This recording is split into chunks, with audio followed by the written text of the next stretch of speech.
আজি কেবিনেটত কেইটামান আৰু গুৰুত্বপূৰ্ণ আমি সিদ্ধান্ত লৈছোঁ। এটা হৈছে ধুবুৰী আৰু সাউথ সালমাৰা জিলাত আৰু লগতে অসমৰ চৰ অঞ্চলত কাম কৰি থকা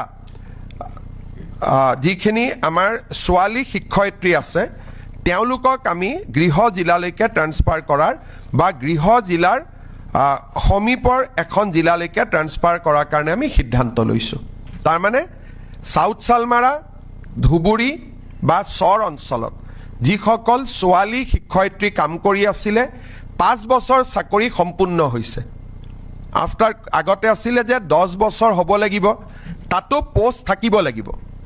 আজি আমি সিদ্ধান্ত লৈছোঁ যে আমি ধুবুৰী আৰু দক্ষিণ শালমাৰা জিলাত আৰু চৰ অঞ্চলত কাম কৰি থকা আৰু 5 বছৰ সম্পূৰ্ণ কৰা সকলো ছোৱালীক আমি গৃহ জিলা বা গৃহ জিলাৰ সমীপৰ যিকোনো এখন জিলালৈকে আমি ট্ৰান্সফাৰ কৰাৰ সিদ্ধান্ত লৈছোঁ।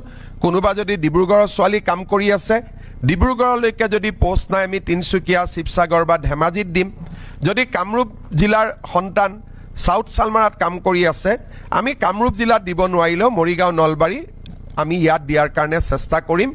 ই এটা ছোৱালী শিক্ষয়িত্ৰীৰ কাৰণে এটা বহুত ডাঙৰ সকাহ হিচাপে পৰিগণিত হ'ব বুলি আমি আশা কৰিছোঁ। ৰাজ্য চৰকাৰৰ কেবিনেটে আজি আৰু এটা সিদ্ধান্ত লৈছে। কেইদিনমান আগতে আমি সৰ্বশিক্ষা অভিযানত কাম কৰি থকা আৰু 5 বছৰ পূৰ্ণ হোৱা শিক্ষকসকলক চৰকাৰী শিক্ষক হোৱাৰ সুবিধা দিছিলোঁ। কিন্তু 5 বছৰৰ অপশ্যনটো থকা কাৰণে বহুবিলাক শিক্ষকে এই স্পেচিয়েল ৰিক্ৰুটমেণ্ট ড্ৰাইভৰ সুবিধা ল'ব পৰা নাছিলে। তেওঁলোকে আমাক আবেদন কৰিছিলে। এতিয়া 5 বছৰটো আমি 3 বছৰলৈকে কমাই দিছোঁ। সৰ্বশিক্ষা অভিযানত 3 বছৰ কাম কৰিলেও তেওঁলোকক আমি সৰ্বশিক্ষাৰ পৰিৱৰ্তে চৰকাৰী শিক্ষক হিচাপে আমি পুনৰ তেওঁলোকক নিযুক্তি দিয়াৰ ব্যৱস্থা কৰিম।